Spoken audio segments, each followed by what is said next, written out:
Our top story is from India. India's Central Counter-Terrorism Law Enforcement Agency is cracking down against Al-Qaeda-linked Bangladeshi network. The National Investigation Agency launched a massive pan-India raid on Monday. 6 states. That's how many locations NIA sleuths raided yesterday. What triggered this operation? An investigation into the alleged terror activities linked to Bangladeshi nationals were associated with Al-Qaeda. The probe team held raids early in the day across 9 locations in Jammu and Kashmir, Karnataka, West Bengal, Bihar, Tripura and Assam. The probe is aimed at identifying and arresting people suspected of supporting as well as funding Al-Qaeda's plans. During the operation, the NIA team seized several pieces of evidence including banking transaction records, digital devices like mobile phones and documents linked to terror funding.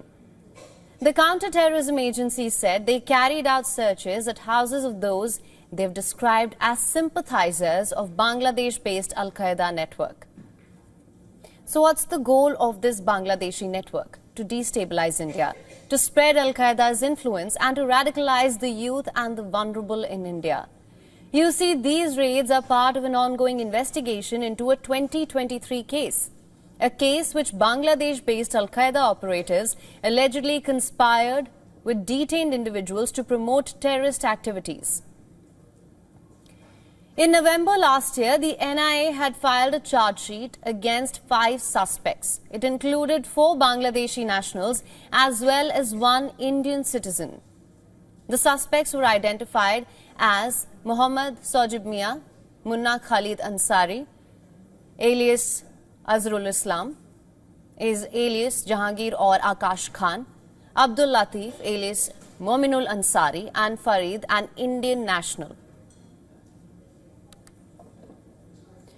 Now, pardon me, it's Azrul Islam, his alias is Jahangir. I believe I got that wrong.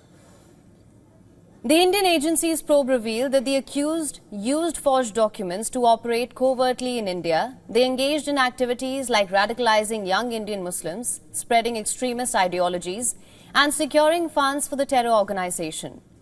The crackdown comes amid reports confirming the presence of splinter groups of the terror organization Jamaat-ul-Mujahideen Bangladesh, JMB. Reports say JMB splinter groups are active in India. This comes after the caretaker government of Bangladesh released top Al-Qaeda leadership.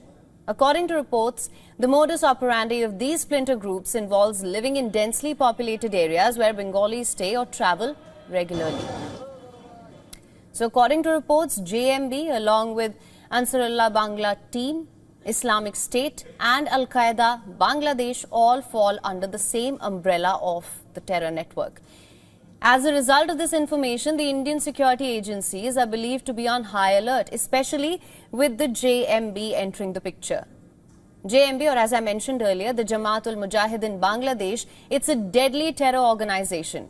It is behind several terror activities in Bangladesh. It is also behind 2 terror incidents in the Indian state of West Bengal. In 2018, the Jamaat-ul-Mujahideen Bangladesh carried out a terror attack on India's Bodh Gaya. In India, the group is listed as a terror organization.